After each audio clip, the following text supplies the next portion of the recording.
All right, congratulations. If you made it to the last video, congratulations, I salute you. Or maybe you just skipped all the way through. Either way, all good with me. But I'm going to discuss with you today how to edit fast so that you can get your video out.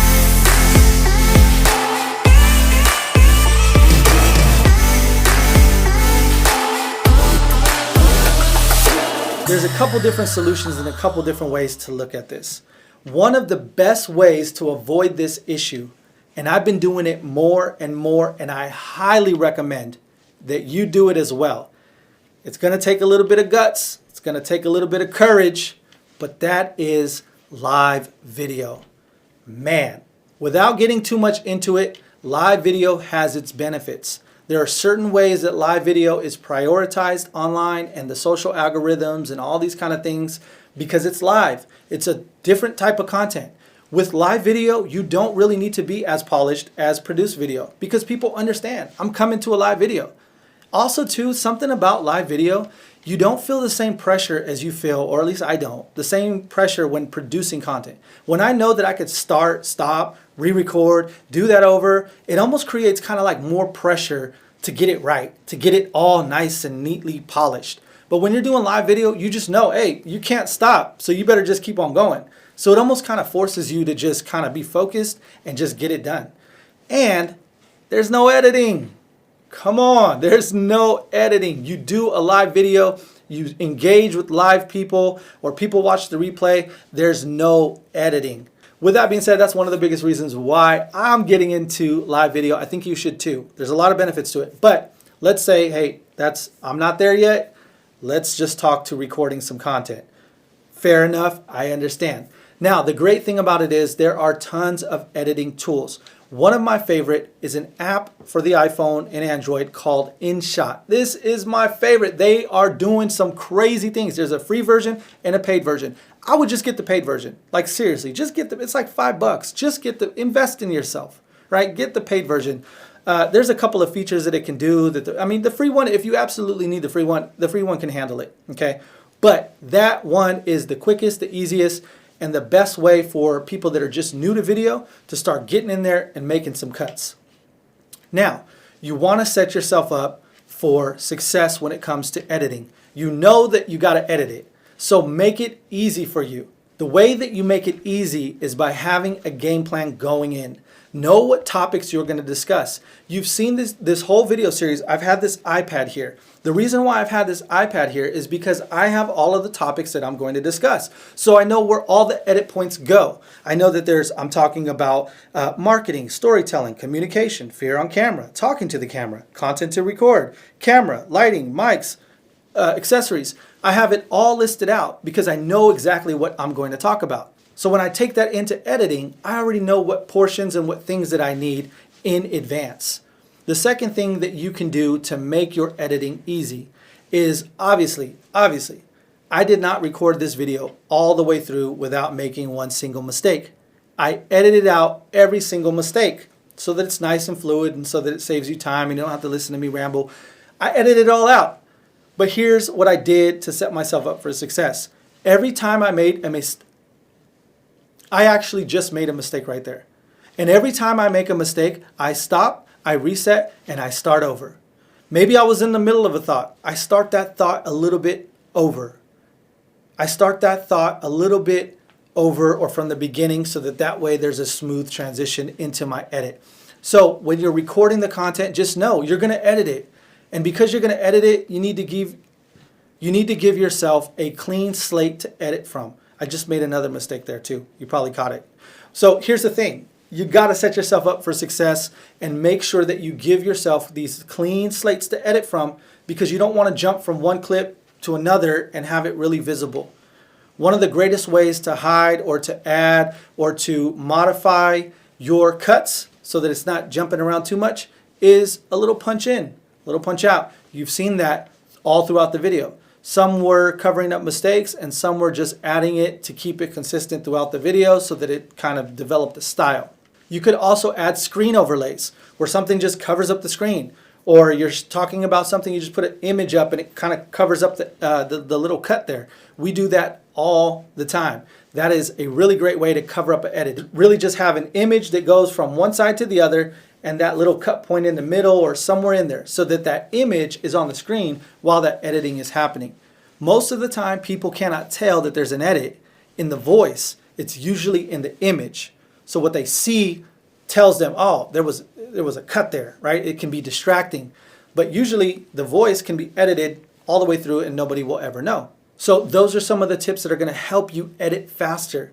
Now, how do you actually edit? The thing about editing is this. I remember I heard this professional video editor give this analogy about editing, and it stayed with me ever since I heard it. And I still use it time and time again when I'm editing every single video that I edit. He said, editing is like this. Being one of the cool people and going to a party. You show up late and you leave early. The idea is this. Everything that you can cut out of your edit, you're going to want to cut out. So maybe you think that that clip is best. Oh man, I got to include it. No, show up late, right? Cut a little bit of that off, trim it down, and leave early. Get out of there. Cut to the next scene early. Don't include all of that rambling. Show up late, leave early. Condense it. With your editing, you might think, well, what part should I cut out? What part should I leave in? Like, how do I know that part was important? Listen, if you've mentioned it or you already alluded to it, then you can cut it out. All right, now I'm going to contradict myself a little bit where I just said, show up late, leave early, cut everything out. You do want to be careful with this. You don't want to put too many edits in there.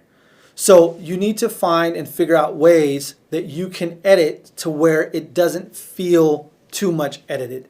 Because too many edits can feel really distracting, really jarring, and really hard to watch. So you want to make sure that you kind of, have some self-control in how many edits are being like, don't take out every single thing, right? If that's like, oh, just cut it out. Like, you don't want to do that because then it's going to get really distracting when there's too many edits that are back to back. So you want to implement a little discretion as far as how many edits you're doing. And also too, it can be incredibly time consuming. So don't waste too much time trying to edit out every single little piece. Even if you might have said a word wrong, listen, you don't want it so polished that the viewer can't connect with you. Wrapping it up, we're going to talk about post-production. What do you do after the video is all edited? This is usually where I start adding things like text on the screen, images, B-roll, or even coloring the image in a certain way, which is what they call color grading.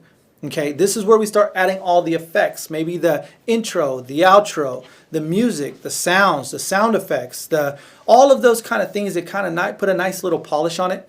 Once again, one of the great tools that you can use for editing is InShot. You can also use professional tools like Final Cut and Premiere and DaVinci Resolve, which is actually free. If you have a desktop, I would recommend downloading DaVinci Resolve, made by Blackmagic. It's a free and it's very, very powerful. You can do a lot of this stuff in there. But nonetheless, which one is the best? Hey, whatever one works for you, whatever one you can get the job done in. I personally use Final Cut because I use Mac and Apple products, but you can use whatever you want. At the end of the day, it all does the same thing, really. It really does.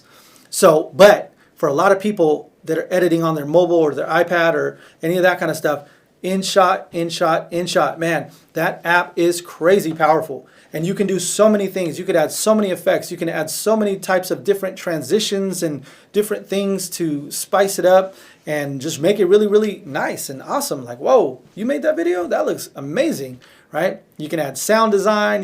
Just tons and tons of stuff. You could export different formats of the video. So you can do, 1-to-1 ratio, which is a square. You could do a 16:9, 9:16, which is vertical or horizontal. You can do it all right there in InShot. And if you record with your phone, the footage is already there. Great. Seriously, cannot recommend it enough. You just want to make sure everything that you're adding or you're doing, you want to take in the viewer's point of view, right? Consider the viewer. Is that too much, or is that spicing it up? That's adding a little extra element that is going to make the viewer appreciate that. Man, there's a lot of things when things come flying in the screen and start popping up and start, B-roll shots, like that is a nice experience. I appreciate when I could see something like that. So always ask yourself, is this helping my viewer have a better experience with my content? And if so, then I would say if you can, go the extra mile. Go the extra mile, because chances are your competition or people in your niche or your industry aren't doing it, because it's time consuming, right? They usually aren't doing it, which means this: you will stand out. You will connect with your viewer.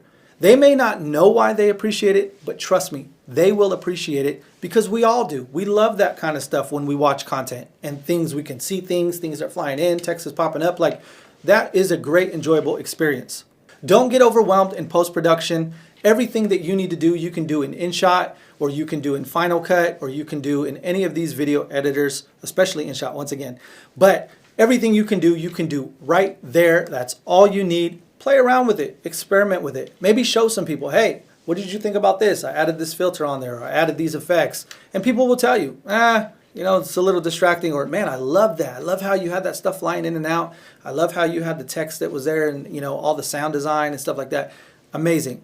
You just got to experiment. You also got to figure out what fits your brand, what fits your message, what type of content are you delivering that post-production is going to help make better. So this concludes our 5-part series on how to get started with video. I hope that you got some valuable information out of this course. I hope that this was able to help you accomplish what you need to accomplish. It's no doubt that video is extremely important, and it's a skill that we need to develop. Once again, my name is Jesse Delgado, and Kingdom Creative is simply all about empowering other creatives to take the gifts and talents that God gave them to make a living doing what they love. So I teach them marketing, I teach them content creation, and I teach them biblical business, which is how to implement biblical principles into your business to see success as God would define it. If you have any questions, any of this, you want to know more, please, I would love to talk with you. I have several other courses coming available very soon, and I would love for you to get your hands on them as well. Thank you for spending time with me. I'll see you next time.